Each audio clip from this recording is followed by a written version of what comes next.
This is Common Sense Radio. Straightforward and no excuses. All right. Come on now. This is the Steve Gruber Show.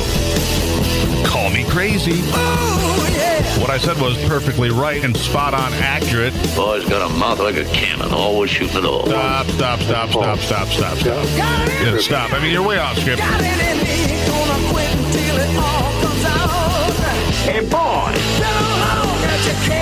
Yeah, you know, it's not cynical. It's common sense. Pay attention to me when I'm talking to you. I'm gonna rock the nation. Rock the nation. Genuine, accountable, and raw. Here is Steve Gruber. And welcome to it, my friends. It's Tuesday and ready to get down to work again. I appreciate you tuning in today. If you'd like to join the conversation, it's always there for you at 888-900-9966, 888-900-9966. Would like to have you on board whenever it's appropriate and you feel you have something to share with everybody else across the state. If you're just joining us today and haven't heard any of the news today, a passenger claiming to be wearing a suicide bomb belt seized control of an Egypt Air flight from Alexandria to Cairo and ordered it flown to Cyprus on Tuesday morning today. The hijacker's motivation not immediately clear, but you can do the math, right? Do we really need to know the hijacker's motivation? Cypriot President Nikos, I'm not even going to attempt his last name, said the hijacking was not something that has to do with terrorism. It seems to be something with a love interest. Nice. You know, nothing says I am completely in love like hijacking an airplane with a bomb strapped to me. I've always said. Yeah, that's what I've always said. Okay, some big headlines here, and I will keep an eye on that as it develops. We will keep an eye on that as it develops, because that plane obviously is of great concern. I haven't heard of a hijacking like this. I don't think since the 1970s. I mean, we used to hear about hijackings from time to time. You know, it's one of those things you turn on the news, you know, every 3, 4, 5 months, there'd be a hijacking. We don't hear those anymore. So to me, it was pretty shocking today when I heard, what do you mean a hijacking? Like, for real? I couldn't believe it. But there it is. And here we go. So like I said, we'll keep an eye on that. It just seems unusual to me that there's a hijacking of any sort, so we'll keep an eye on it. The U.S. Justice Department, this is a big story from yesterday, from last night, and I do consider this to be a big deal. The Justice Department announcing late yesterday it has successfully accessed data stored on the iPhone that belonged to the San Bernardino gunman without the help of Apple, ending the court case against the tech company. But don't worry, they'll be back. Because if Apple creates a better system that better prevents the intrusion and interloping of the government and others, they will be back to demand access as well. Remember they said that Barack Obama said that we should streamline this. There should be a way to get in there. Remember, he said, because we might need, tax information for tax purposes. Oh, they'll be back if they smell money in the water. The government asked a federal judge to vacate a disputed order forcing Apple to help the FBI break into the iPhone, saying it was no longer necessary. The court filing in U.S. District Court for the Central District of California provided no details about how the FBI did it or who showed them how it could be done. I can tell you who did it and who showed them how. The Israelis. That's right. The Israelis figured it out. Here's a quote from the DOJ. As the government noted in its filing today, the FBI has now successfully retrieved the data stored on the San Bernardino terrorist iPhone and therefore no longer requires the assistance from Apple required by this court order. So said Melanie Newman, The FBI is currently reviewing the information on the phone consistent with standard investigatory procedures. A law enforcement official said Monday night that the DOJ no longer requires the assistance of Apple in unlocking the iPhone that belonged to San Bernardino gunman Saeed Farouk, given that the third-party method, the Israelis, demonstrated to FBI earlier this month proved successful. Good news, bad news here. Good news, bad news here is that Apple doesn't have to acquiesce and give in. So good for them. They've done this in the past. Don't spend too much time patting Apple on the back. But so I guess that's sort of good news. The bad news, of course, is the government now knows how to crack your iPhone. Your information is no longer secure. So any more than the government has the right to read your diary.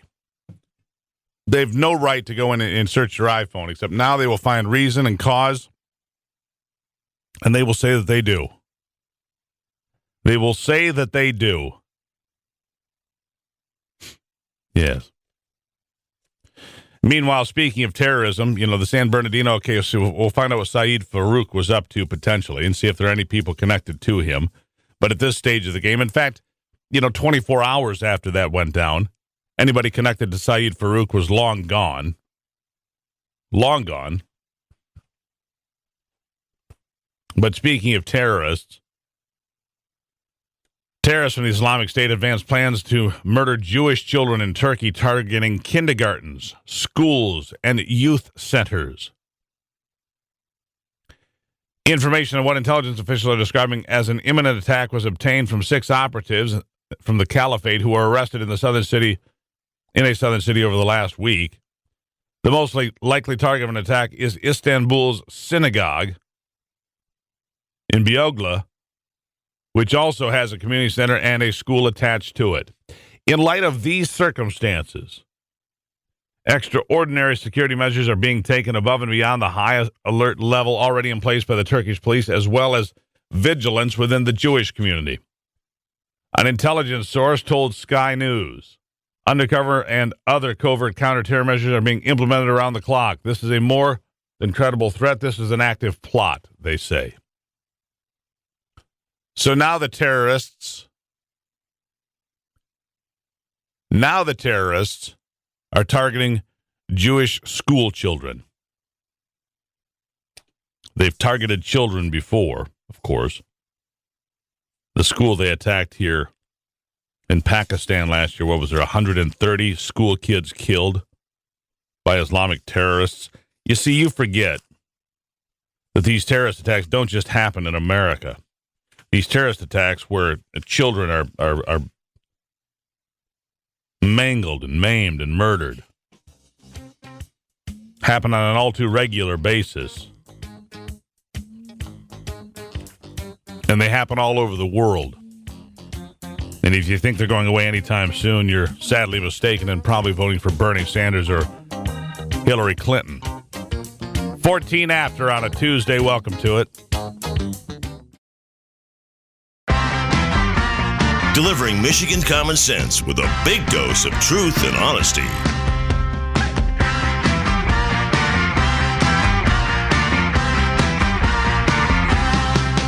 There was beer all over the dance floor. Well, here's a headline for you that I think is pretty important. I think we touched on this yesterday, but I want to go on this again in case you missed it along the way. Environmental regulators, I picked this up on MLive, because every now and then they actually do news. It's not that often, but on occasion. Environmental regulators estimate lead should stop leaching from the city's damaged pipes by May the 1st. But there is still no word on when all Flint residents will be able to drink safely from the water without filters. The May 1st date was released in a letter from the Federal Emergency Management Administration approving the state's request to extend a presidential emergency declaration for Flint and Genesee County. The extension will last until August 14th. The letter sent by FEMA said Michigan Department of Environmental Quality and Environmental Protection Agency officials determined the rescaling of the city's water pipes to prevent lead from leaching into the water supply is estimated to be completed by May 1st. However, the letter also states that health officials recommend residents only drink filtered or bottled water until the water is deemed safe for human consumption without having to use a filter. The letter states that could take up to 3 months, but Governor Rick Snyder's office, which announced the extension, said the issue to issue an all clear on the city's water will not be based on a calendar date. So here's my point is this. As much as the figure as big as $1 billion has been thrown around. And if the pipes are healed by the 1st of May, then why are we fiddling around with digging up all the pipes? In fact, if you talk to anybody, I have, working in Flint, digging up pipes thus far, the lion's share of what they've found so far is copper piping. Copper piping is what they've found, not lead. So they're digging up pipes at an expense to you and I for an unknown reason, because the upside is, unknown, I suppose. All right, Senator Virgil Smith of Detroit began serving a 10-month jail sentence yesterday, but never resigned from his job as a legislator before being escorted out of the courtroom by deputies.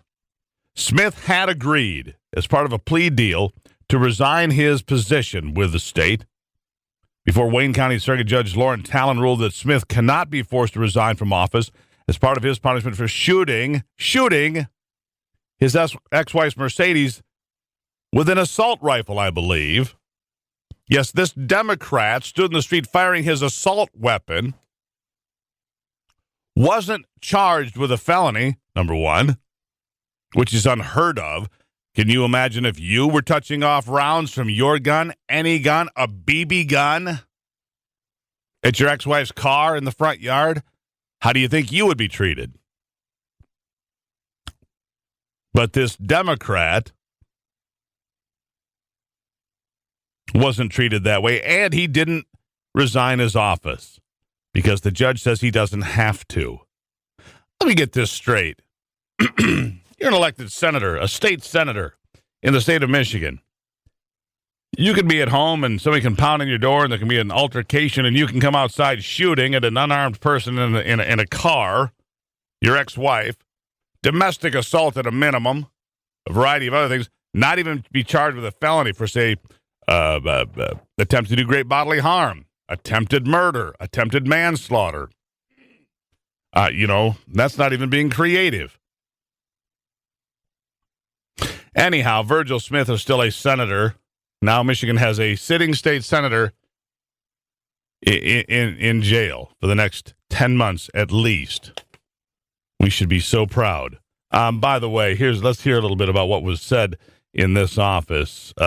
Take clip 1. Go. He sat in an office with Mr. Evelyn, myself, and Prosecutor Worthy, and we discussed these terms. That it is the right of the people to elect whom they choose to elect for office by allowing the prosecutor to pressure a member of the legislative branch to resign or face prosecution and likely imprisonment. Vacating the plea would violate the separation of powers set forth in the Michigan Constitution, where only the Senate can discipline or remove one of its members convicted of this type of crime. And will the Senate remove this person? They've made no move thus far. Why not? How is this person still sitting in office? Yeah, anyhow. Let's see here. Here's something a little bit from the oddball file. A Plymouth Township teen sentenced yesterday to up to 20 years in prison for a plot hatched with her adult boyfriend to kill her family nearly 2 years ago. Roxana Sikorsky recently turned 17, tearfully apologized to her adoptive parents, Jeffrey and Laureen Sikorsky, for the October 2014 incident and for not being the daughter they wished she could be. She pled guilty back in February. Real quickly, let's take some sound from that clip, too. Go. I would like to apologize to my family for not being the daughter they wished I would be. I promise that I will get better, no matter what happens. And I will see Lucas and Angelica again. I'm sorry. All right, and then let's go to the hotline now. The number there, 888-900-9966. Steve is checking in on the Honorable Virgil Smith. Steve, welcome aboard. Let me get this straight. You can't have an affair if you're connected to the legislative body of Michigan. Right. But you can go out and kill your car. Well, you can shoot at your ex-wife's car. It wasn't his car. He was shooting at his ex-wife and her car. Okay. I stand corrected. My God, he was shooting at her. Yeah. What's the matter with you? You know, the double standard has lived forever. This is pretty egregious, don't you think? I mean, my God. I mean, if you fired a BB gun in the general direction of a car anywhere, you'd be in prison. Of course, based on your previous behavior, maybe. Yeah, go ahead. The double standard lives on. Yeah. Now, you'd be in prison, Steve, and based on your previous comments and behavior, that might be justifiable. Back in a moment on the Steve Gruber Show.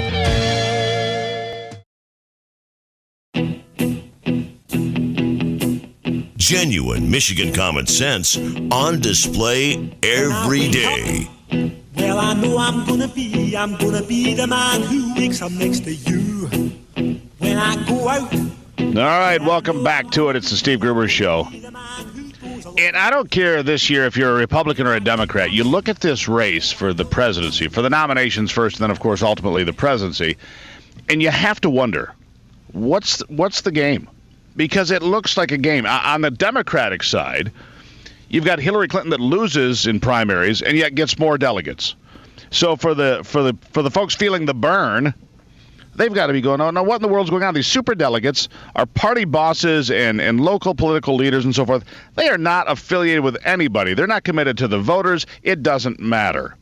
On the Republican side, meanwhile, the front runner, Donald Trump, is being attacked by all sides, from the Democrats, from the people he's running against, from mainstream establishment Republicans, and you have to ask yourself, what are they so afraid of? Because here's what I don't understand. I'm hearing mainstream Republicans or alleged Republicans saying it would be better off to vote for Hillary Clinton. It would be better if Hillary Clinton were in office. And I'm thinking to myself, for whose wallet? Follow the money. I mean, for whose wallet? My next guest is Ray Songtree. He's a cultural and political commentator and the author of the Lipstick and War Crimes book series. Ray, welcome to the program. Thank you very much. I mean, I don't care how you do this year, but it looks like, I mean, right now, most recently, I see games being played in Utah with the Republican primary there. In Montana, they've gone to the Supreme Court now on the Republican side to say, hey, we need to change the way we do our primary because it's open and it should be closed. Of course, it's been this way since 1912. But suddenly they need to change the way the primary is done because they're so fearful that this guy, Donald Trump, might win. And I don't think it's because he's going to get beat in the general election. I think my feeling, Ray, and help me here, they're more concerned about him winning the general election than losing it. That's what I feel when I watch these folks in action. What are your thoughts? We very much agree. Everything you just said, I resonate with completely. What I feel, I hope the listening audience understands that when we say rah, rah, rah, lean to the left, lean to the right, we're being worked. We're being, our emotions are being played, and that's their game. I mean, we have the reality that Bill Cosby is, he's gotten in trouble for his past sexual behavior, and we have Hillary Clinton's husband, who's a much worse history, and he's not being, brought to task or getting in trouble. So we're seeing how deep the game is, that the crime is covered up, things are covered up, things are not said. The question now that you've brought up about Trump is a very interesting question. For myself, I just saw him as someone, speaking his mind in his own way. Right. But when I saw the media on both sides trying to mess with him and portraying him, most people's idea of Trump is from the news. And the news portrays him. The old term. News, the old term that I see is called kneecapping. Yeah, they say you can't like Trump because he's this and that and this and that. I said, well, where did you get that information? He was given to you in that light. If you look at his own statements, if you go online and see his own statements at his own, gathering. Events. Yeah, sure. Yeah. It's very different than what you get from the little... Well, let's take one example there. Let's take one example, Ray. We're on the line with Ray Songtree, cultural and political commentator and author. One of the examples most recently of Donald Trump, he's a racist, he's a bigot, he's this, he's that, because he suggested... I've heard that also. No, let me finish here. Because what he has said is maybe we should stop, bringing Muslims into the country for a period of time until we figure out what we're doing. Meanwhile... If you bother to go back in time at all, you can see Hillary Clinton kissing Robert Byrd on the lips, calling Robert Byrd, the former Grand Cyclops of the Ku Klux Klan, as her mentor. Hillary Clinton called the man her mentor. Meanwhile, her husband, the man that has a long history of sexual, being a sexual predator, eulogized Robert Byrd at his funeral, saying, "Well, shucks, he was just a Southern boy trying to get some votes. That's why he joined the Ku Klux Klan." So I guess in the Democratic Party, if you're willing to lynch a few people, that's okay. As long as you're trying to get a few votes and you're just a Southern boy trying to figure it out, that's, lynching, and that's okay. I mean, it is bizarre. The kind of things they're trying to hang around Donald Trump when other things that are blatantly obvious are right here. And again, I have to ask myself, what is the game, Ray? Okay. What I'd like the listening audience to understand is there really is a game. I mean, we have Rubio going to Bilderberg meetings, okay? Really? And we have Bill Clinton, who was a governor. He was a governor of Arkansas going to a Bilderberg meeting before he was president. Really? And we all know now that he was involved with the Bushes in running drugs to Arkansas through Mena Airport. And that's, maybe you haven't researched that, but it's easy to research, okay? So we have all this corruption, and what I'd like the listening audience to step back from what you think is happening in this election and see it as a game. And we're seeing Trump being attacked, which means to me that he really is a game changer. And he's a threat. Yeah, and he's a game changer. And to me, I like that. I don't agree with a lot of things he says, but I like that there's a game changer in the race. I am, what we say in Hawaii is, I'm stoked. I'm stoked, dude. No, I'm telling you.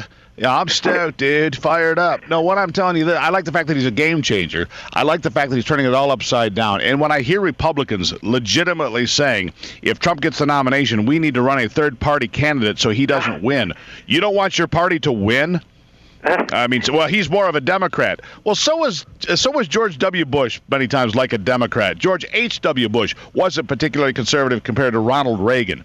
George W. Bush, not conservative compared to Ronald Reagan, nor was Bob Dole or John McCain. And this nonsense, this smokescreen, well, they're not conservative enough. Really? Every one of these people you've mentioned, the listening audience needs to understand, George Bush was the vice president of Ronald Reagan, and George Bush tried to assassinate Reagan using Hinckley, which was the son of a friend of his. Now, that's a pretty strong accusation. It's not, okay, I'll stand behind it. Everyone look into the Hinckley connection with George Bush. And in my personal opinion, the Reagan presidency was probably very much compromised with drugs or stuff because George Bush had just come out of the CIA, okay? He's a placed, we'll get into the Bushes in another conversation. He's a placed minion, George Bush. And anyway, so... Well, I've heard other people refer to the Bush family as a crime family, people that are reputable authors. But that's quite a claim that, Hinckley was doing the bidding of the Bush family. That's an incredible claim. That would change American history. 20 seconds for the last word today. We'll have you back soon. But Ray... If you're interested in anything I said, look up Ray Songtree on Barnes & Noble or Amazon, and you'll see lots of my books, and they will change your life. I wrote it for you. This is a non-profit effort. I will not make one penny. Well, Ray Songtree, I greatly appreciate your time. Eye-opening conversation. We'll have you back sometime soon. I would like startling allegations and eye-opening, to say the least. Ray Songtree, it's been a good conversation. Thank you. Thank you very much. It is the Steve Gruber Show. What do you make of that? We'll be right back.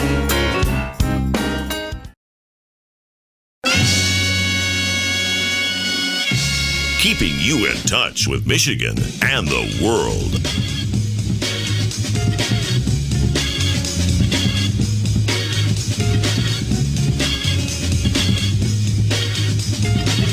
All right, welcome back to it. It is Tuesday here on the program.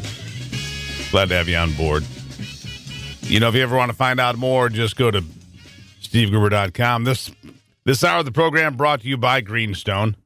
When building a new home, your options should be wide open with Greenstone. You can choose to pick up the hammer or let someone else do the heavy lifting. Our construction loans are designed to fit your needs, from do-it-yourself projects and fully contracted to home sites on acreage of any size. Greenstone offers competitive rates and low down payments.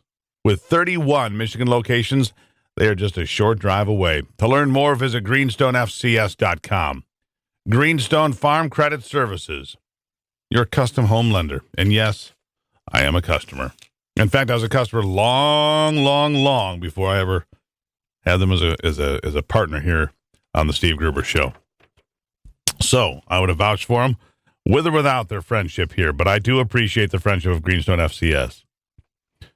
Well, a man shot by police at the United States Capitol yesterday afternoon. He drew what appeared to be a weapon and pointed it at officers. U.S. Capitol Police Chief Matthew Verderosa told reporters at a press conference after the incident the suspect's identity wasn't confirmed by police, but law enforcement sources telling CBS News that he is 66-year-old Larry Dawson. Here's more from the scene. Clip 3. Go. Every day, thousands of people visit the United States Capitol and member offices, and over 2 million people a year are screened through the Capitol Visitor Center. Today at approximately 2:39 p.m., an adult male subject entered the north screening facility of the Capitol Visitor Center. During routine administrative screening, the individual drew what appeared to be a weapon and pointed it at officers. An officer fired and struck the suspect, who was subsequently treated by medical personnel. The suspect was taken into custody and transported to the hospital for treatment. The suspect is currently undergoing surgery. His condition is unknown at this time. A weapon was recovered on the scene. An uninvolved 35 to 45-year-old female bystander also suffered what appeared to be minor injuries and was transported to the hospital. No officers were injured. It has not been determined as to how many officers fired their weapons. I want to stress that while this is preliminary, based on the initial investigation, we believe that this is an act of a single person who has frequented the Capitol grounds before. Yeah, so somebody that's been there before, but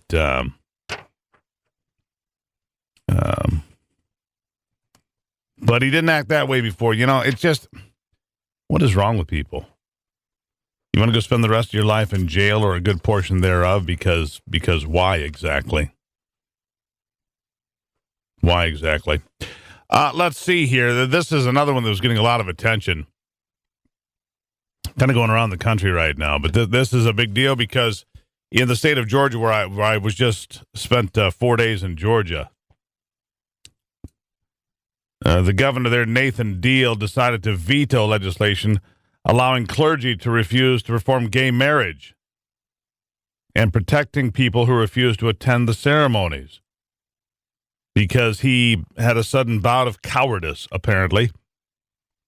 The Religious Freedom Act vetoed by the new governor, Nathan Deal.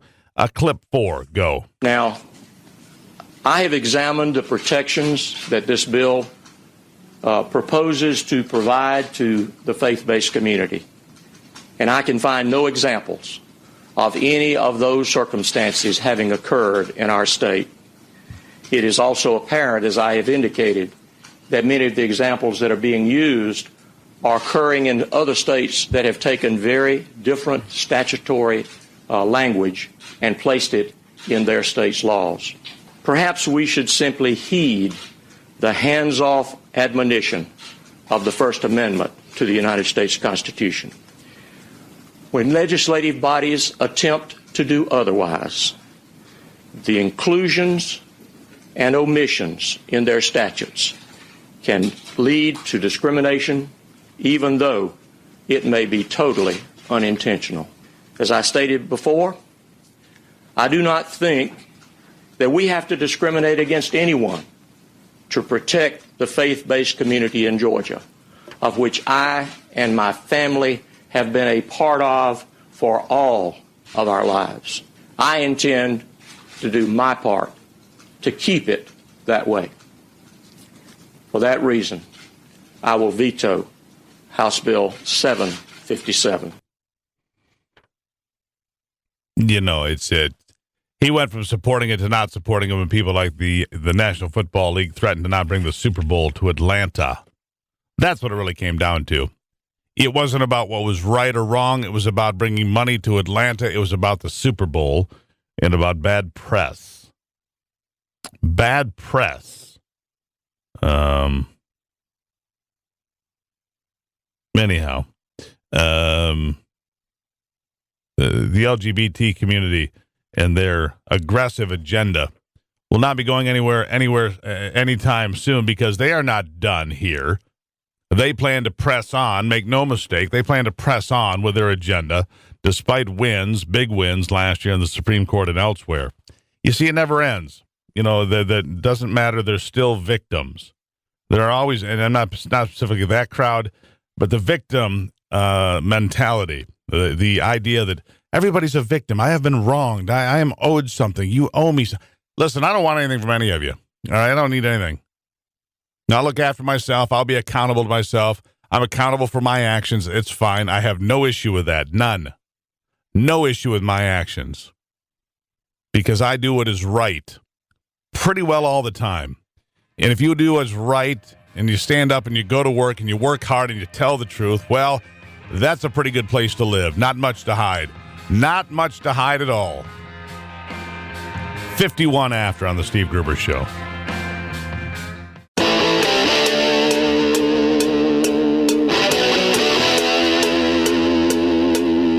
This is Common Sense Radio. Straightforward and no excuses. All right. Come on now. This is the Steve Gruber Show.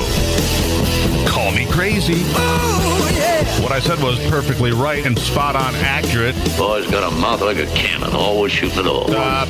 Yeah, stop. I mean, you're way off script. Got it in me. Gonna quit until it all comes out. Hey, boy! Yeah, you know, it's not cynical. It's common sense. Pay attention to me when I'm talking to you. I'm gonna rock the nation. Rock the nation. Genuine, accountable, and raw. Here is Steve Gruber. All right, then. Welcome to it. It is Tuesday. If you're just dialing it in, keeping an eye on a hijacked airplane. It was in Egypt, and it's an Egypt airplane. And it stayed within the nation of Egypt. Apparently, the hijacker has on some sort of a bomb belt or bomb vest. We're told he's driven by love and not by terrorism. It's an Egypt airplane. Again, it was going from Alexandria to Cairo. It was ordered flown to Cyprus, which is where it is now. All but 3 of the plane's passengers and 4 members of the cabin crew have been allowed to leave the aircraft. Those 7 remain on board with this passenger, who is apparently, some sort of a lovesick guy. I don't know. Nothing impresses a woman quite like hijacking a plane full of innocent people and strapping a bomb onto yourself. I mean that's pretty. That Cupid talks about that. Mm-hmm. Anyhow, so there you go. Well, what do you want me to tell you about it? The guy's in love, and I don't think you should make a sport of it. Let's see here. The FBI has cracked the iPhone, which may be good news for Apple is they can, walk away from the lawsuit now, but it's bad news for you or I going forward, unless, of course, Apple comes out with a stronger encryption system, which I strongly encourage them to do. Because how else are we going to protect ourselves for the ever more intrusive eyes of the government? What I do on my cell phone is none of your business or anybody else's. I would look around. And I think this is a fair analogy. And you can go ahead and laugh out loud when I make this analogy if it applies to you. I would suggest for the sake of argument that in many cases the cell phone that you carry with you could qualify as your spouse. And therefore, I got you to laugh tonight. And therefore, the cell phone would be covered under spousal privilege. And what are you laughing at? You spend more time with that phone than you do with your actual spouse or your kids. Hey, I'm sometimes guilty of that. I get it. Sometimes I'm guilty too. But some of you there don't ever come up for air. So anyhow, I think that the point being is, the comments that Barack Obama, the most frightening comments about the hacking of the smartphones, the iPhone and the Androids that came out of Barack Obama's mouth was, could have tax implications. They're walking around with a Swiss bank account in their pocket. That's right. It's none of your damn business what's on my cell phone. What I read, what I look at, as long as it's not some sort of illegal pornography, is none of your business. How I conduct my business is none of your concern. And that's my position, and I stand by it. And I wonder how the Supreme Court would rule on this. I wonder how Antonin Scalia would have ruled on this had he lived to see the election. Speaking of that, Democratic presidential candidate Hillary Clinton does want voters to consider who they may choose for president because how it will affect the Supreme Court. Make no mistake, Mrs. Hillary, that is one of our leading concerns. That is one of their leading concerns. In fact, we have some comments from Hillary Clinton. It's clip 7. Go. The death of Justice Scalia marked the end of an era. Now, as you know, there's a fight over whether President Obama should nominate a replacement, as the Constitution requires. And that fight is revealing the worst of our politics. The same obstructionism that we've seen from Republicans since the beginning of the Obama administration. The same disregard for the rule of law that's given rise to the extremist candidacies of Donald Trump and Ted Cruz. It's corroding our democracy, and it has to stop. But let's keep in mind, this battle is bigger than just one empty seat on the court. By Election Day, 2 justices will be more than 80 years old, past the court's average retirement age. The next president could end up nominating multiple justices. That means whoever America elects this fall will help determine the future of the court for decades to come. In short, in a single term, the Supreme Court could demolish pillars of the progressive movement. Yeah, wouldn't that be nice? And as someone who's worked on every single one of these issues for decades, and run these things down the people's throats, I see this as a make or break moment. I agree. If you care about the fairness of elections, the future of unions, racial disparities in universities, the rights of women, or the future of our planet, you should care about who wins the presidency and appoints the next Supreme Court justices. Yeah, because if there's a conservative, the sky will fall, women will be enslaved, elections will be banned. Oh, wait, that's going on in Muslim countries, not here. But right, if Republicans are in charge, women will be enslaved in chains and and the sky will fall and unions will cease to exist. And I mean, really? Who listens to this drivel? Who can take that bat seriously? I mean, come on. They're well past the age of retirement. So are you. She's 67 or 68 years old. She's well past the age of retirement herself. What a silly line to use. Not to mention, we've listened to you blather on. She's right about that. We've listened to her blather on since 1991. Yeah. You know, and here's the problem. I talk to hardcore Democrats a lot who say, I can't vote for her. You know, I can see that. Why can't you vote for her, I say? I don't trust her, number one. I can see that. And number two, because she's anti-gun. And most of the blue-collar people I talk to and deal with that work in blue-collar jobs for General Motors or they're plumbers or they're electricians or whatever, they're tradesmen and women, no sexism intended, believe in the Second Amendment and working hard and protecting their families, as Democrats always used to. Democrats were never the party of gun control until the last couple of decades. And that's going to drive a whole lot of voters away. She wants Australian-type confiscation of all weapons. It's Tuesday on the Steve Gruber Show.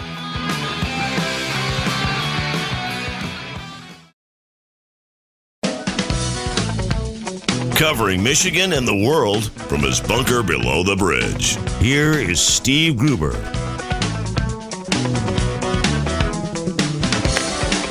All right, it's Tuesday. What do you got there, Alex? All right, don't sweat it. It's Tuesday here in the program, and I was just mentioning this idea of a gun control coming from Hillary Clinton, of course, and it seems that that's the direction she wants to go. In fact, she has pushed on some of her conversations the idea of Australian gun confiscation programs. Well, let me read you something here from the New Daily, and this comes from New South Wales. From New South Wales, Australians may be more at risk from gun crime than ever before, with the country's underground market of firearms ballooning over the past decade. Previously unseen police statistics, they were kept hidden, secret from the public, show that the number of pistol-related offenses doubled in Victoria, rose over by 300% in New South Wales.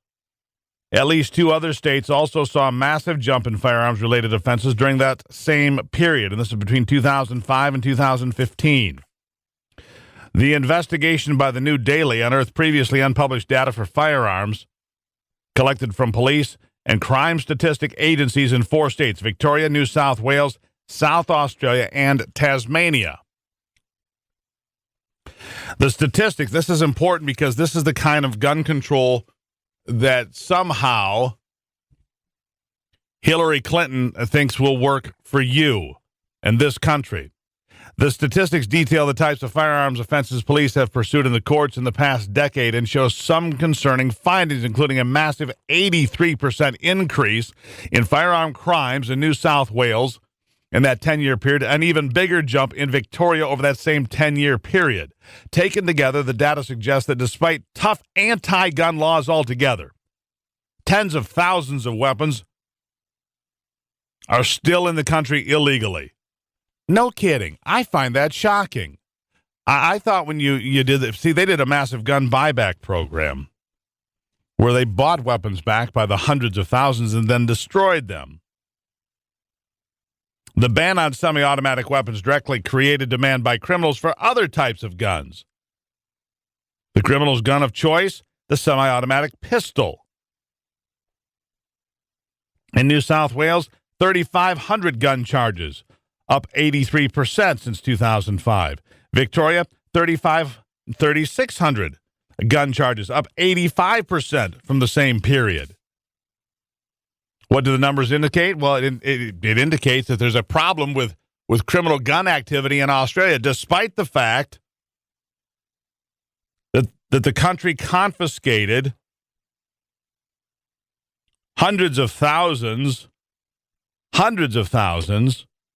of guns back a few years ago. You know, the ammunition problem, there's a variation in the growth patterns of each state. Illegally acquired ammunition has also emerged as the most charge-prone offense. People can't have ammunition. But the gun trade has gone underground, you see. The gun trade in Australia has become a black market. It's become a black market for criminals, a thriving cesspool. And can you imagine in America? Now think about this. In America, depending on who you ask, there are about 100 million gun owners. You might be one of them, you might not. But the chance of you being involved in a violent gun crime is almost non-existent. To be the victim of a homicide at the end of a firearm, your chances are almost zero. Less than 5 people a day in America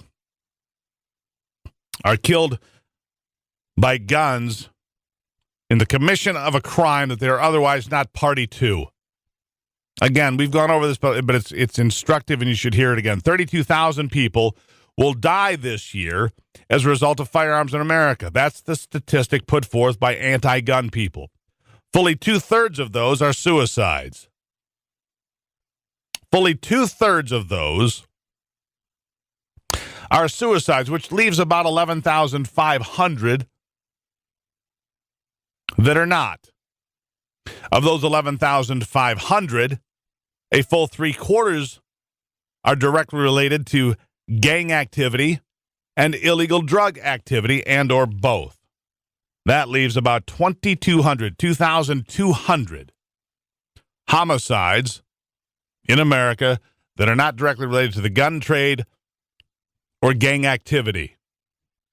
That means in a nation of 320 million people, the chance of you being shot today is almost non-existent. By the same token, more than 3 million people this year in America will be maimed and killed in automobile crashes. There is no comparison. Furthermore, in America, there are about 300 million guns in the hands of private citizens today. 300 million. More than 2 trillion, with a T, more than 2 trillion rounds of ammunition. If legal gun owners were seriously a problem in America, you'd know it. You'd have no doubt. If you and I, legal gun owners in America, were the problem, trust me, everybody would know it. There would be no argument. But the fact of the matter is, with 300 million guns, 100 million legal gun owners, and 2 trillion rounds of ammunition, it's a pretty safe place. And if you don't conduct yourself in a way as to get involved with gangs or selling drugs or some other criminal enterprise, the chance of you being involved in a random murder is just about zero. Isn't class fun? I mean, going to school can be fun sometimes. Write it down. Tell your anti-gun people. Tell them to get their statistics straight. Well, guns kill more people than cars. Well, I suppose. But if you take away the first 2/3 of suicides, it's not even close. Cars are at about 33,000. Guns are at about 32,000. But cars injure 3 million more people that never get accounted for. Tuesday on The Steve Gruber Show.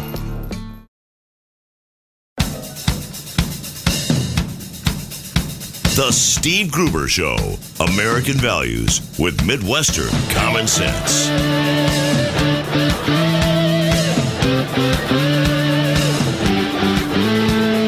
White man came across the sea.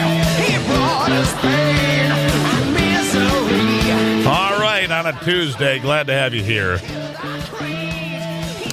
Yeah, you know,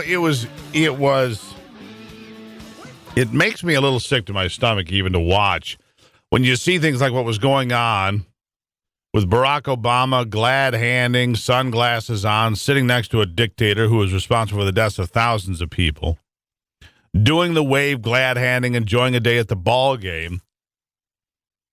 while the city of Brussels, Belgium, was still picking up body parts and the remains of those killed in 2 terrorist attacks that took place last week. Among those killed Americans, Barack Obama, so what?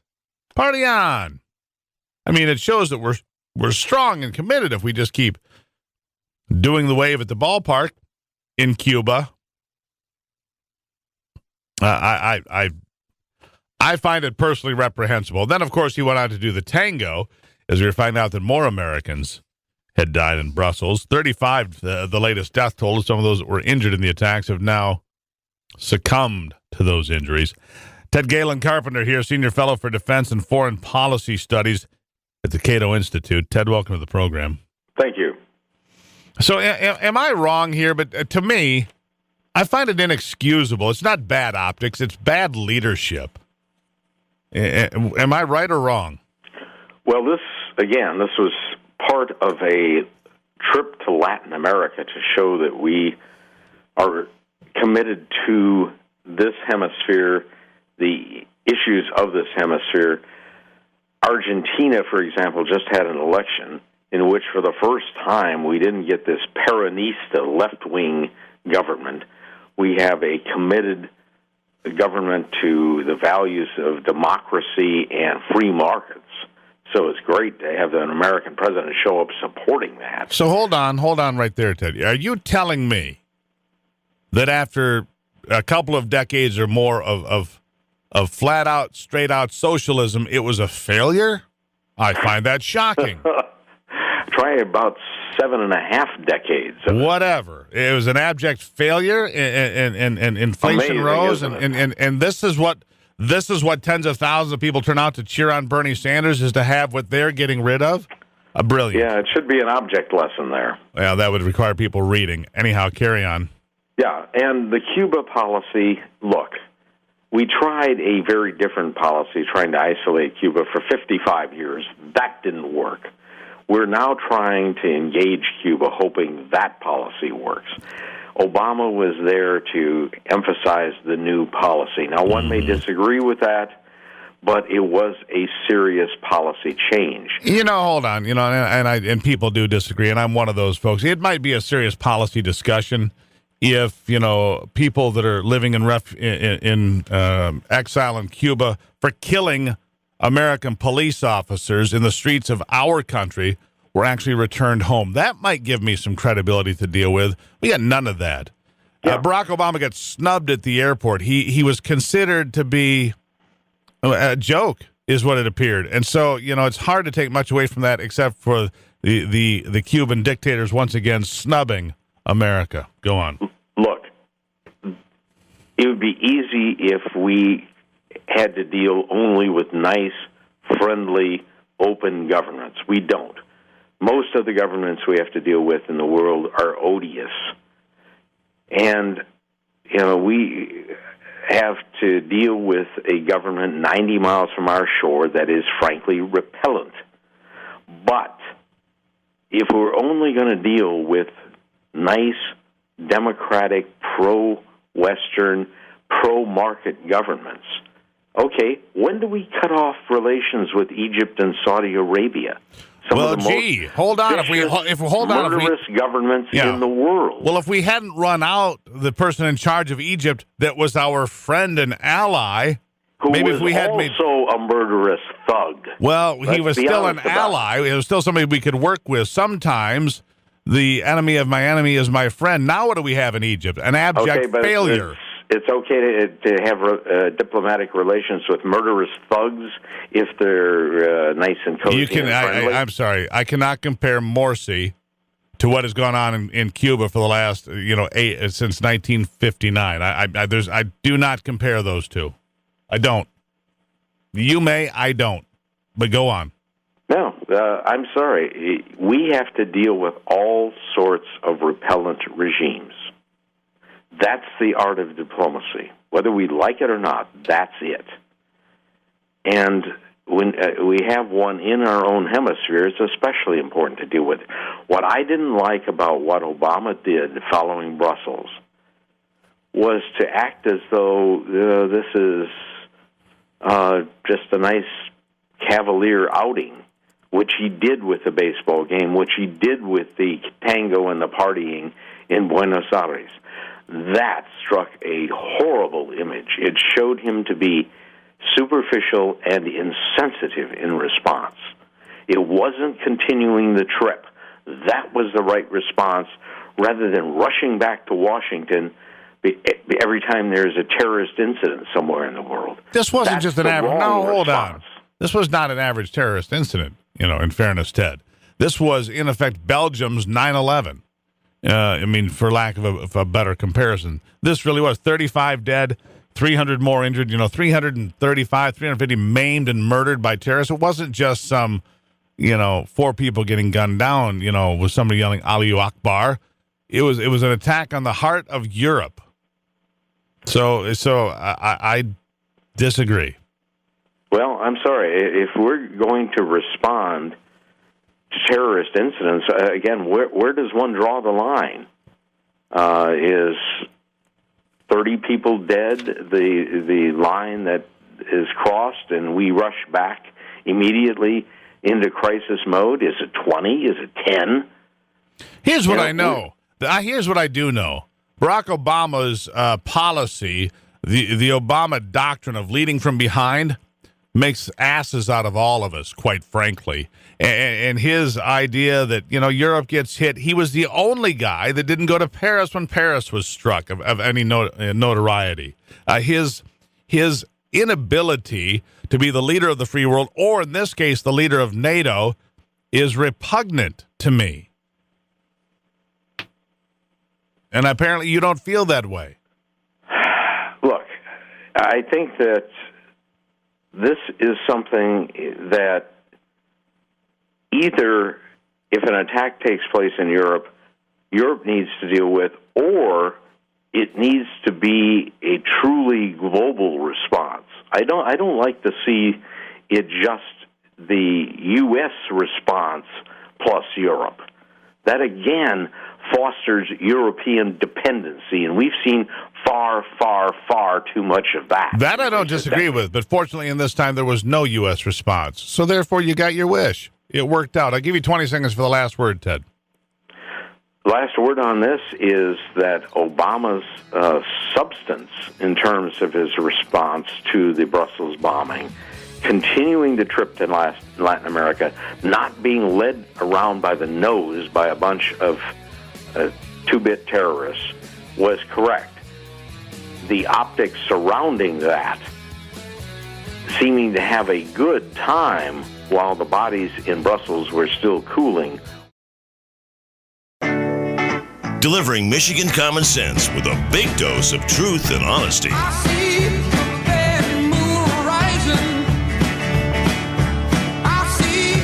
trouble on the way. I see earthquakes and lightning.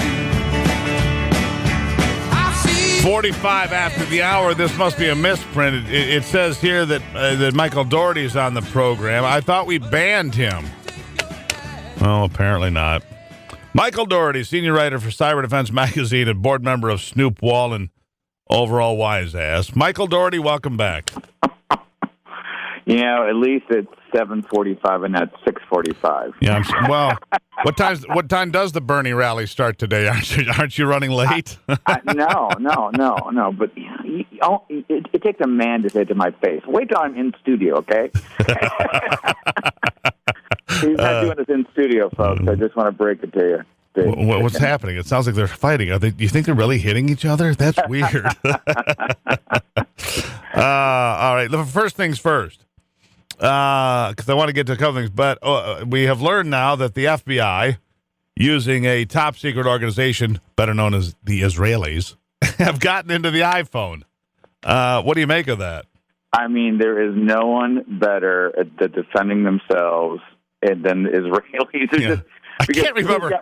There was a movie. Perfect. Yeah, there was a movie some years ago, and I can't remember what it was, but the line has always stuck with me. It's the greatest fighting force ever built. The Americans? No, the Israelis. And it's always made me laugh. Because, they're lonely, especially with Barack Obama as president of the United States. I mean, this was the biggest gimme. Well, so I think it's incredible, but it's great.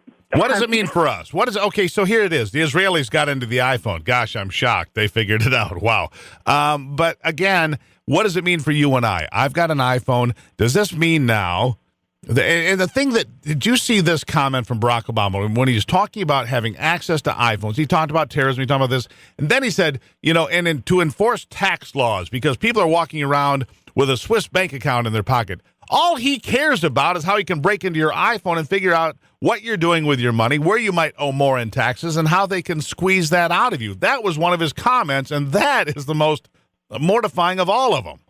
That's right, because the mortifying thing about the internet is all the stuff's mixed together, and you got bad politicians like him that look at that. Do they go national security? They do get the terrorists? He goes, how do I go get everybody for my own power game? I mean, the guy is a nightmare. Now, the bigger nightmare to me is, when are some people going to wake up and stop voting for that? Because that ain't going away. It's just going to morph into another politician. Well, see, not only are they controlling your iPhone, as this works, retailers can send messages tailored to your iPhone, and so can political groups. They can flood your phone with messages of Hillary's all flowers and rainbows and unicorns, and Donald Trump is the reincarnation of the devil himself. I mean, they can do this and pound people and send advertisements right to their pocket. Well, that's about privacy and security. It's all about the balance. The laziness is over, folks. I mean, we're going to have to be proactive in what we choose to allow and do. We can't have people in D.C. make these decisions for us because they're too complicated now, and the repercussions are too severe. So while that's bad, the worst part is, how wouldn't it be nicer? What if what's in that iPhone from the San Bernardino people is time sensitive in defending the country, and we just spun how many months in this side battle to try to get this? It is. The problems are so big, and the fact that we're such a lumbering bureaucracy to get to the bottom of this stuff is You know what we need? You know what we need, Michael?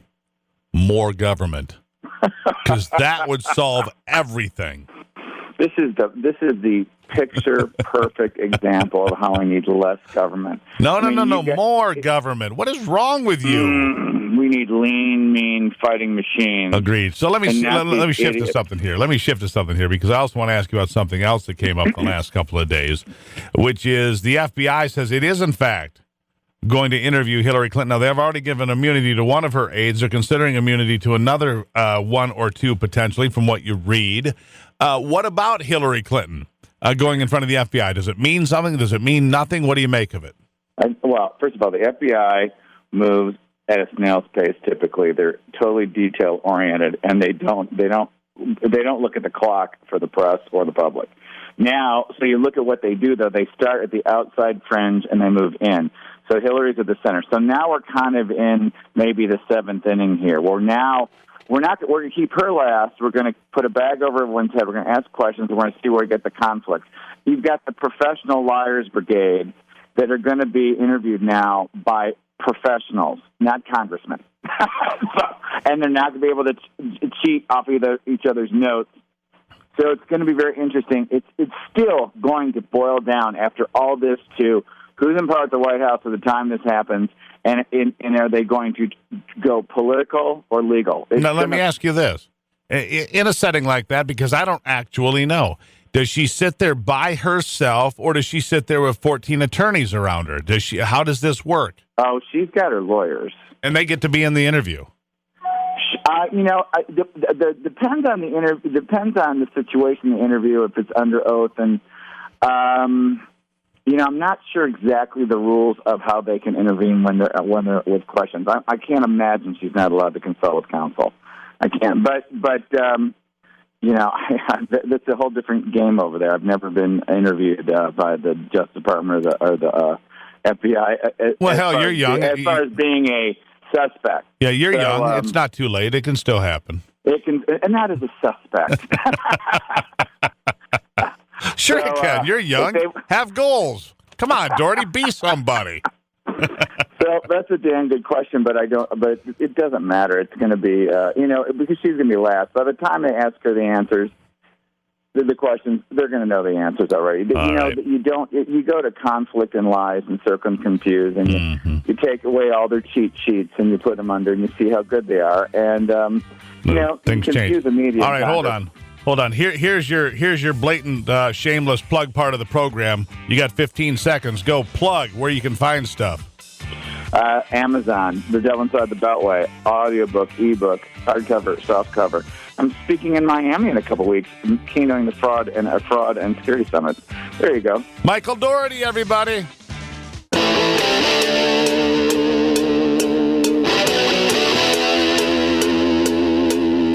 This is Common Sense Radio. Straightforward and no excuses. All right. Come on now. This is the Steve Gruber Show. Call me crazy. Oh, yeah. What I said was perfectly right and spot on accurate. Boy's got a mouth like a cannon, always shooting it all. Stop. Yeah, stop. I mean, you're way off script. Got it in me. Gonna quit until it all comes out. Hey, boy. Been a long education. Yeah, it's not cynical. It's common sense. Pay attention to me when I'm talking to you. I'm gonna rock the nation. Rock the nation. Genuine, accountable, and raw. Here is Steve Gruber. And how you doing today? Doing all right? Good. It's Tuesday. A lot of work to be done, but we're partway through the week. At least it's not raining all over the entire state today. Chance to dry out a little bit. This hour of the Steve Gruber Show brought to you in part by the Michigan 529 programs, making sure your kids and grandkids get the education they need. To learn more, go to savewithmi529.com. Savewithmi529.com. And let's see, where do we want to start today? I've got an idea here. Let's go to something totally different. You want to go to something totally different? Because I kind of think we should go to something that we wouldn't normally cover, but I think is of great interest because you hear this all the time. You hear stories like this all the time, and then you're like, now, wait a second. Is that true or not true? Well, in this case, it appears we've been misled a little bit about some things that are going on. This is a column by Michael Patash. It can be found online. And it's important because, I travel a lot. I travel a lot both in the country and outside of the country for my work on Outdoor Channel. And for those of you who don't know, I host a series on Outdoor Channel I have since 1994, the longest running program on the Outdoor Channel. I've hosted it for years and years. And will continue to do so for some period of time, maybe for the next 20 years. So I have an opportunity to see what's real out there. And so when people talk about, environmental crisis and global warming and the destruction and the rising of the oceans and everything's going to hell, I just it's not my experience, not what I see. Whether being in New Zealand that's clean and green and wonderful, or Alaska or Montana or northern Michigan. And I've compared that to Central America, South America. I've been to Africa a couple of times. And I can frankly tell you that America is the cleanest, greenest, most wonderful piece of real estate in the world, despite what people might tell you. Oh, we've got to stop global warming. It's destroying the world. No, here it's not. Pollution, direct pollution, a contamination of localized environments is bad. We had that problem here in the United States for many years during the Industrial Revolution. Even look at places like Flint or Dearborn, where there were automotive plants, or Lansing, where plants were knocked down, and there were acetates and solvents and so forth, and remnants of those chemicals still remain in many places. But overall, the world is a healthy, clean, green, wonderful place. I can say that about New Zealand. I can say that about Argentina. I can say that about Costa Rica. I can say that about South Africa and Namibia. I've been to these places. And not just in the cities. I've been out on the frontier, if you will. And I can assure you that things are a hell of a lot better out there than do-gooders that have never been to these places would lead you to believe. I've been all over Alaska. Oh, my God, we can't drill in Alaska because it'll destroy Alaska. No, it won't. So here's a study I want to share with you because this is instructive, and I like to have you informed with good information. A new study by Canadian scientists once again debunks the notion polar bears are currently being harmed by global warming. Researchers with Canada's Lakehead University found no evidence. That's a quote. No evidence polar bears are currently threatened by warming in any way. We find some reason for concern, but find no reliable evidence to support the notion that polar bears are currently experiencing a climate crisis. Canadian scientists wrote in their study published in the journal Ecology and Evolution. Scientists looked at, and I believe, by the way, there are 29 distinct identifiable populations of polar bears that are shared between the U.S., Canada, and Russia. We see reason for concern, but find no reliable evidence to support the contention that polar bears are currently experiencing a climate crisis.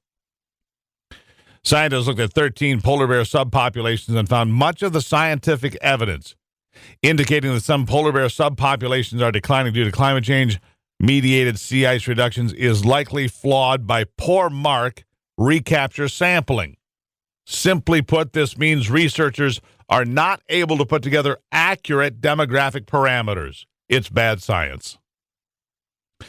Polar bears became the poster child for, the greenies, the tree huggers, the bunny kissers, the environmentalists who argued melting Arctic sea ice could kill thousands of bears that would have nowhere to rest while hunting in the summer months. Former Vice President Al Gore, the guy that's now worth north of $400 million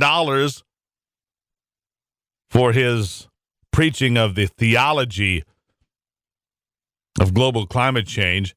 Former Vice President Al Gore even featured polar bears swimming for their lives in his 2006 film, an Inconvenient Truth, although the truth is he was full of it. Fears about global warming's impact on polar bears even spurred the U.S. Fish and Wildlife Service to list the bears as threatened under the Endangered Species Act in 2008, the first species to be listed over possibly being harmed in the future. Fish and Wildlife Service argued then that the best available science showed that the loss of sea ice threatens and will continue to threaten polar bear habitat, none of which has happened. In fact, polar bear populations worldwide are increasing. 28 of the 29 identifiable populations of polar bears are increasing. Any significant changes in the abundance, distribution, or existence of sea ice will have effects on the number and behavior of these prey animals, wrote the FWS back then. This loss of habitat puts polar bears at risk of becoming endangered in the foreseeable future, but apparently that's not true. And lately, real scientists have been increasingly questioning alarmists like Al Gore and the U.S. government for listing the bears under the ESA. For starters, there are way more polar bears alive today than 40 years ago. Way more bears. Did you hear that? This is from the Canadian scientists. In fact, polar bears have likely survived past periods when there was no ice in the Arctic. Scientists recently found there's no evidence of marine life extinctions in the Arctic in the past 1.5 million years. Despite the Arctic going through periods of prolonged summers with no ice and then ice ages, the polar bears survive anyway. What's more interesting is that periods in the Arctic when sea ice was exceptionally thick, polar bears and other Arctic animals had the hardest time surviving. You mean when the ice is thick and it's harder to get to seals, that's when they suffer? That's right. More garbage science being debunked by your good friend and ally, Steve Gruber. This is The Steve Gruber Show.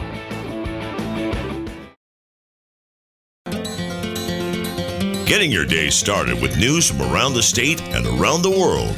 Common Sense Radio. This is The Steve Gruber Show.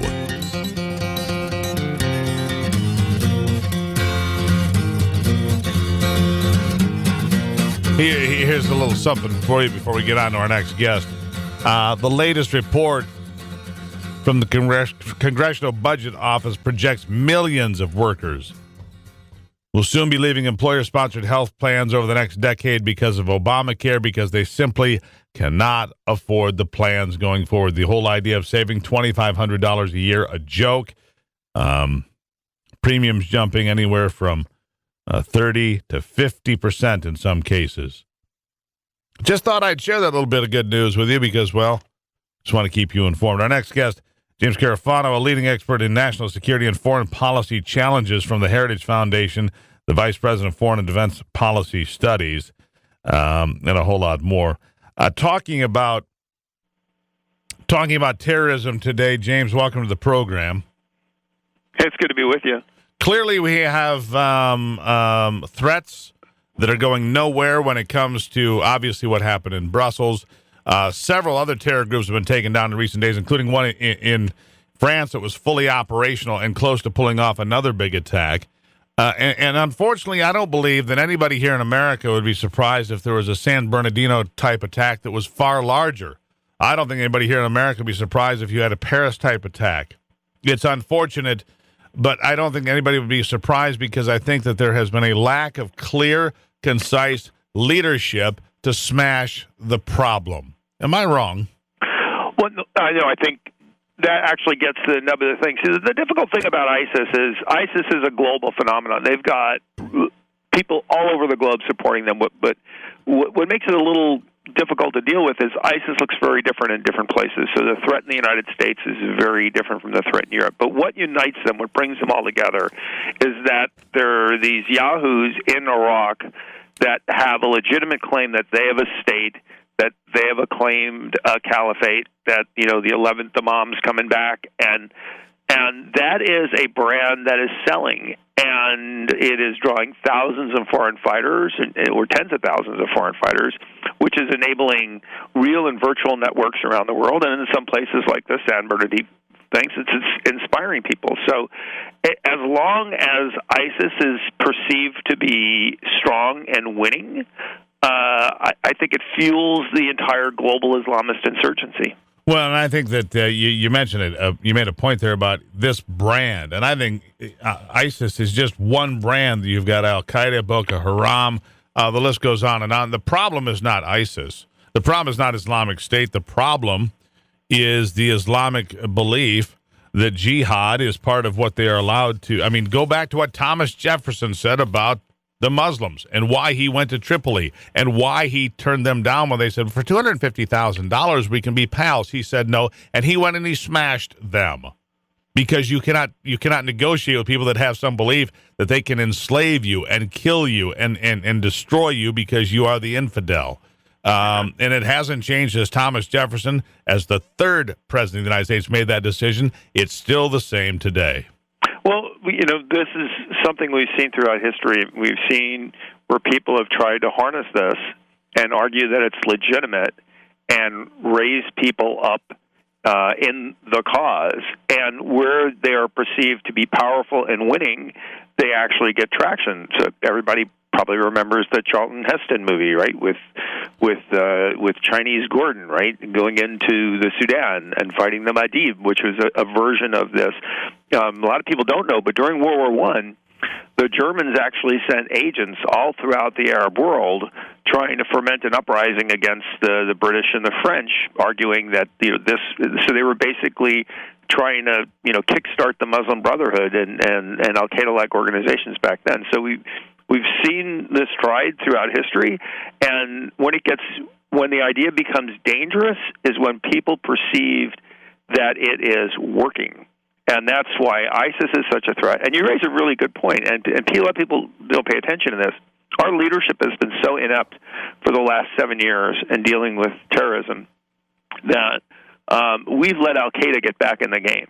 So let's say we went to Mosul tomorrow, or somebody went to Mosul tomorrow and ripped the black flag down and took away ISIS's claim that the caliphate was standing. Well, two things would happen. One is ISIS is standing up a base in Libya to re-kickstart the caliphate there. But the other thing is Al-Qaeda would stand up and say, hey, all you guys that pledged allegiance to ISIS, pledge allegiance to me because I'm back in the game and I'm powerful. We have lost so much ground in the last 7 years in how we have fought this war. Global, people should really pay attention to this. Global Islamist terrorism is not just a greater threat today that when Barack Obama took office. It is actually a greater threat today than it was on September 11th, 2001. That's what our president has achieved. Say that again? Yes, right. No, this is demonstrably true. This is numbers. This isn't just partisan thing.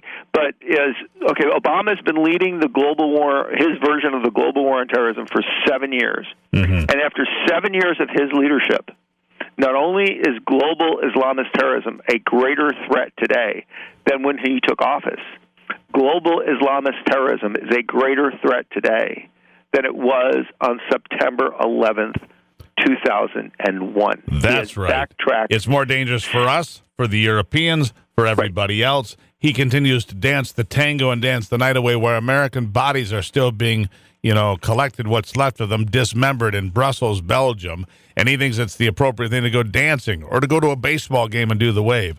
I find him reprehensible, his behavior inexcusable. The leader of the free world and the leader of NATO, by the way, which is centered in Brussels, Belgium, and yet this is the way he conducts himself. America, it's time to wake up.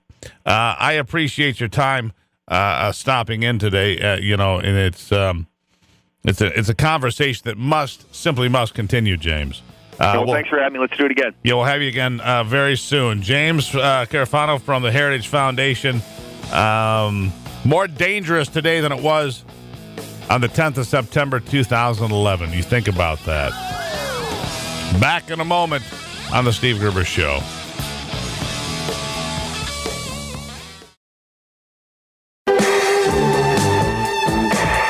Keeping you in touch with Michigan and the world.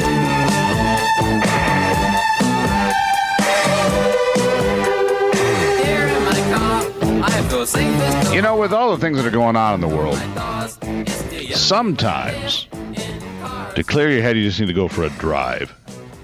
And no, I don't mean, some Uber driver or somebody. I mean you getting behind the wheel, the smell of leather and that new car smell, a little bit of oil and gasoline, just getting out there. The weather's getting a little bit better. Spring is on the way. You just open it up out there. Sometimes it's just nice to open it up. And I've got a suggestion for you. Muscle cars. And isn't it great? For the last many years, real muscle cars have returned to America. There was a period of time that there was kind of a desert there where muscle cars weren't really the thing. But thankfully, they've gotten back to it. And nobody does it better, I got to be honest with you. Nobody does it better than General Motors. Joining me now, Todd Christensen, the Camaro marketing manager, to explain about one of the coolest muscle cars of all time and something they're doing. Todd, welcome back to the program. Thanks. Great to be here. So tell me, the Camaro, you are the marketing manager for the Camaro. And when you talk about muscle cars, it's one of the originals. And no question about it, Camaro from Chevrolet is one of the original muscle cars in America. And it's just always had great lines. It kind of went back to its roots here, fairly recently in the last few years, and kind of went back to that, that retro look. But it looks so good, and I've driven a couple of them. I really like them, but you've got some new things coming, Todd. We do, yeah. We're about ready to celebrate our 50th anniversary, if you can believe it. 1966. Isn't that incredible?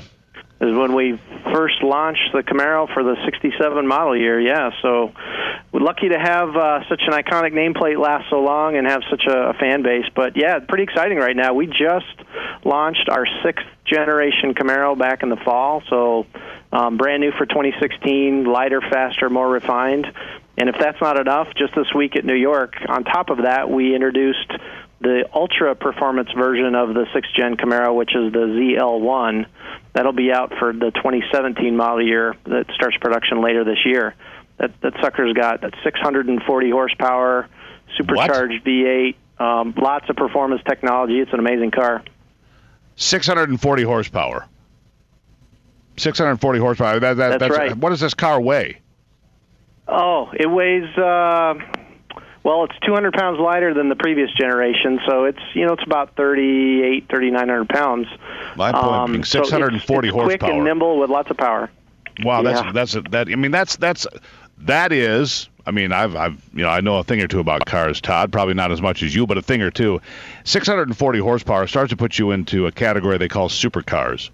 I mean, you're talking about cars that have top-end speeds that are well over the posted limit, I think is safe to say. In fact, why don't you give me some stats? What is the top speed on this car? Estimated.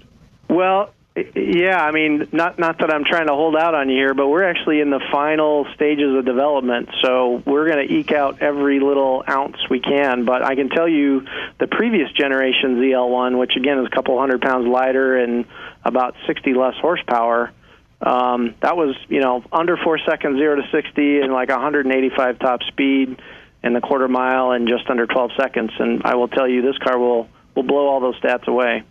See, that's what I was thinking. I was sitting here thinking at 640 horse, 3,900 pounds, you're going to be crowding 2 bills on the top-end speed. I mean, this is going to be a super fast car.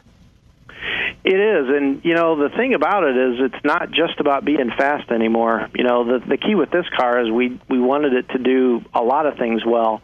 So yeah, it'll accelerate and go really fast in a straight line, but it's also spent a lot of time being developed on a road course. So if somebody wants to take it out to the road course and do a track day, it's completely competent there, and it's got still all the comfort and technology on the inside to be a daily driver. So it really is all things to all people.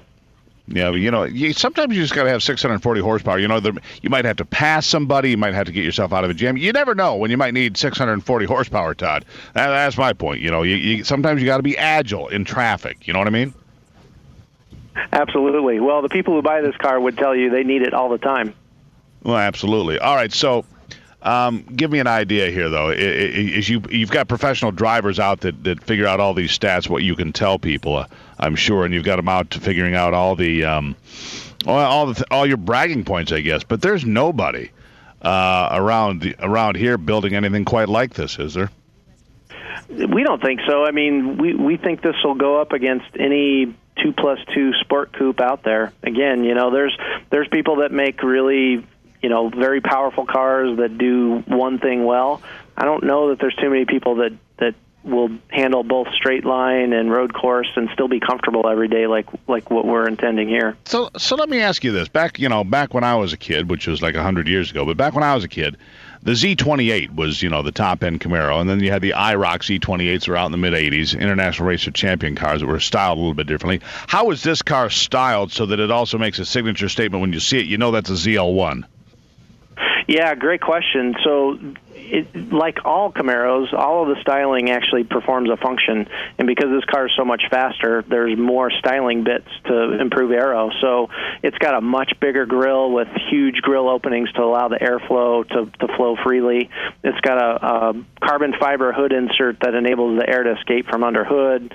It's got ground effects to help manage the air, a bigger rear spoiler, and then huge, great big wheels and tires. So it really has a menacing presence, even more so than the standard Camaro. So it looks bad. I can't quite say that on the radio, but it looks bad. I'll say that. And so the final stats and so forth, you probably can't tell me what kind of mileage it gets. If anybody cares, they probably don't care when they buy that car. Can you give me any indication of pricing and so forth, or more importantly, when it'll be in showrooms? Yeah, it'll be in showrooms by the end of the year. We'll start ordering this summer, and that's about the time when we will have all the performance numbers and all the pricing and all the information. So unfortunately, you got to hold on for a bit. Can't quite tell me quite yet, but here's one thing I don't understand, Todd. You launched it in New York, and we're with Todd Christensen, the Camaro marketing manager. They can't drive a car like this in New York. They can drive it in our neck of woods. Bring that car back to Michigan. You and I will go for a spin. Then I can talk about it on the air. Everybody's happy. I know a couple of really great, straight, flat, really nice driving roads. I'll share with you, and we'll just have some fun together. Hey, you never know. Let's talk after. All right, Todd. Thanks for stopping in. I greatly appreciate it. If people want to find out more, is there a resource, a website, any place they can go take a look? Absolutely. Chevrolet.com/Camaro. Everything you need to know there. Todd Christensen. Good fun. Thank you so much. I'm pretty sure I could show Todd a thing or two about driving on the back roads of Michigan. I know a couple of fabulous roads, some S-curves, some straightaways. And I would look good. I look good at 150 miles an hour or 180, or in this case, 200 miles an hour. All right, so still to come today, Penny Baylor's going to be here. She's going to tell us about a plan for Detroit high school graduates to get tuition-free college. But only Detroit. Only Detroit. We'll talk about that straight ahead. At this hour of the program brought to you by the Michigan 529 programs, making sure your kids and grandkids get the education they need. And seeing as how we'll be talking about education, it's good to know. To learn more, go to SaveWithMI529.com, SaveWithMI529.com. We'll be right back on The Steve Gruber Show.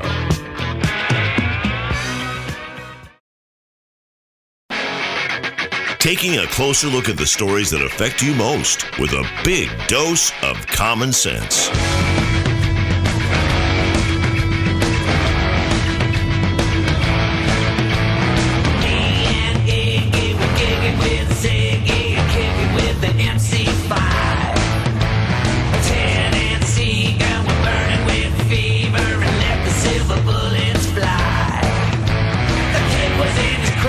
All right, welcome back to it. A lot of talk these days about free education. Bernie Sanders, of course, Bernie Sanders just wants free education for everybody. Hillary Clinton wants something similar now. I can't keep up with it. Free here, free all the time. But there's also a plan being put forward that Detroit students who graduate from any high school in the city, public, charter, or private, would be guaranteed 2 tuition-free years of community college at a select group of colleges right there in the area. Penny Baylor here is, after 14 proud years as executive director of City Year Detroit, has transitioned as a proactive retirement and full-time volunteer education advocate working throughout Detroit. Penny, welcome to the program. Good morning, Steve. How are you? I'm lovely. So tell me about what this program means, how it's going to be paid for, and who benefits. Well, we are so excited in Detroit about this. This is called the Detroit Promise Zone Authority Scholarship. And it's thanks to Jennifer Granholm's administration when she was governor for 8 years. They got a bill passed through the legislature that authorized 10 cities in Michigan who had characteristically high poverty and low academic achievement to apply, if they wish, to be a promise zone for their city. And Kalamazoo was one of the first, and most people have heard of the Kalamazoo Promise. They were very lucky to have it funded almost entirely by a very generous person, and they started right up about 10 or 11 years ago. Detroit has now started, and Mayor Duggan got excited about this, as a way to bring more people back to the city, families who have children and they know they can't afford a college education. And so many children just think, I can't go to college, my parents can't afford it. Well, this will make it possible for everyone. So what happens is this Promise Zone Authority will pay for the first 2 years of college and a community college. And that's just for this coming school year and the year after. In the third year, we'll be able to pay for a 4-year college tuition and make it tuition-free for any student who graduates from a high school in Detroit and lives in Detroit. So here's my question, and obviously Detroit has its challenges. We all accept that. Yes. As does Kalamazoo and elsewhere. Who is funding the Kalamazoo, like you mentioned, came from a philanthropic source, correct? But yes. Where is the money coming from in Detroit? Well, for the first 2 years, when we'll be doing community college tuition-free, the first source is the Pell Grant. And then any additional costs above the level of the Pell Grant will be paid for by philanthropy, which we have raised in Detroit through the MEEF, the Michigan Education Excellence Fund. And so that will fund the cost to go to community college, which, of course, is much less than going to a full 4-year university. After 2 years, the state law requires us to prove that we've administered the 2-year program properly, and then we can go to a 4-year college admissions tuition-free. And that will be funded through tax increment financing. And what that means is any increase in the property tax revenue throughout the city of Detroit, a percentage of that will come to this fund. And so we will be guaranteed in perpetuity to have that source of revenue to fund the 4-year tuition-free scholarships. So what kind of so here's the complaint is going to be this. People are going to say, yeah, that's a nice idea and all. And when Kalamazoo does it, with private money and philanthropy, that's fine. But the sources for Detroit starts with tax money out of the Pell Grants, which is tax money, then raised by private money to some extent, and then 4 years back through tax money. And the people are going to say, now, wait a second. If I live out in the country in Washtenaw County or Ontonagon County or wherever else, and we pay taxes, and we don't get a free education, why should the kids of Detroit in a poor area get a free education when kids in other poor areas don't get free education? And then you get that whole disparity. Well, that's obviously a concern that some might have. Why can't we have this? Maybe the law could be expanded to include other cities, or to include at least low-income children throughout the state. That would be wonderful. But the law as it exists now was passed during the Granholm administration, and it allows for 10 cities to apply for this funding. But it's support, so it's a tax-based support. And so what happens if the tax base is there? As you know, obviously we have pressures on our tax base as it is. We're broke as a state. We're $75 billion in debt. And it's a great program if you can get on it, Penny. But the fact of the matter is there are a lot of other pressures for the tax dollars. So how do you keep this thing going? I love the idea of private money funding these things. My concern is the tax dollars being applied to it and it being unsustainable, as so many programs in government are unsustainable that come through tax dollars, as we have learned. Well, I think in Detroit, we've proven over the decades, I've been here 41 years, we Detroiters always vote for anything from our tax base that supports children, anything that supports education. We've always voted on millages and anything else because we know that education is the ticket out of poverty for anybody, anywhere. And when children have a bleak future, they don't think they can go to college. College is not for me. Often they don't finish high school. They don't get a chance for higher education. And they live a life that never gets them out of that poverty level. And that's all true. But again, we just voted for a Detroit public school bailout package that's over $700 million. Over $700 million for a failed public school system at that level. And you see my concern where there's going to be pushback. Yeah. Well, there may be, and I'm so sorry if that happens, because this is a chance to elevate not only the city's future, but the state's future. When so many children don't get to go to college, don't get to be a productive citizen and have a job and pay taxes, then that hurts all of us. It hurts everyone in the whole state when Detroit remains impoverished. The way out of poverty is education, and almost everybody understands that. Every parent, even if they themselves didn't finish school, they know that education is the ticket to the job. When you get a job, then you can be a productive citizen, you can raise a family, and you will gladly pay your taxes. It's a joy to be able to pay taxes when you have a job. You don't, it's very bad. Penny, I greatly appreciate your time. There it is, the Detroit Promise. Penny Baylor, good conversation. Thank you so much, Steve. There you have it. So it is Tuesday. Back in a moment on the Steve Gruber Show.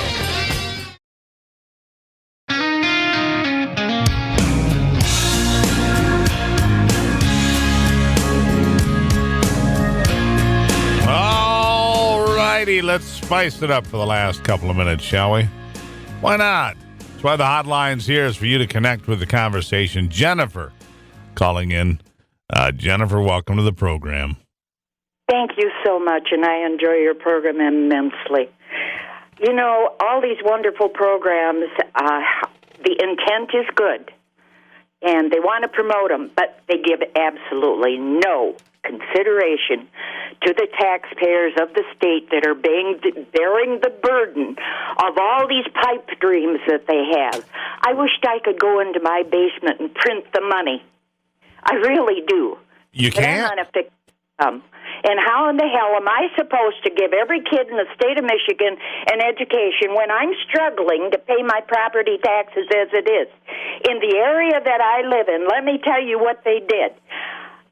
The township sent out notification to the residents of my community that their houses had appreciated in value to the total of $22,000 in 1 year.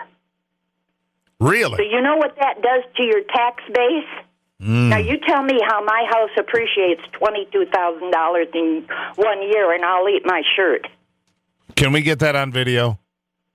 Oh, in a heartbeat, dear. I am so ticked off.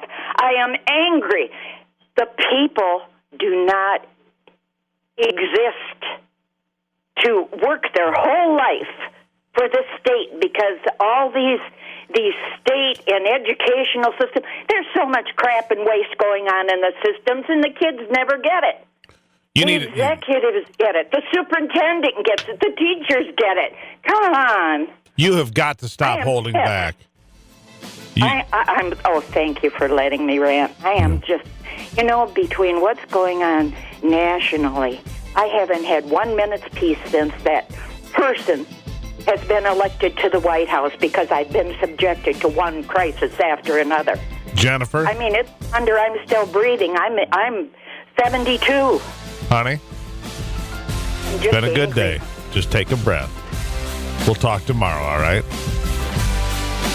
All right. Jennifer on the program. I love her. We'll talk tomorrow on the Steve Gruber Show.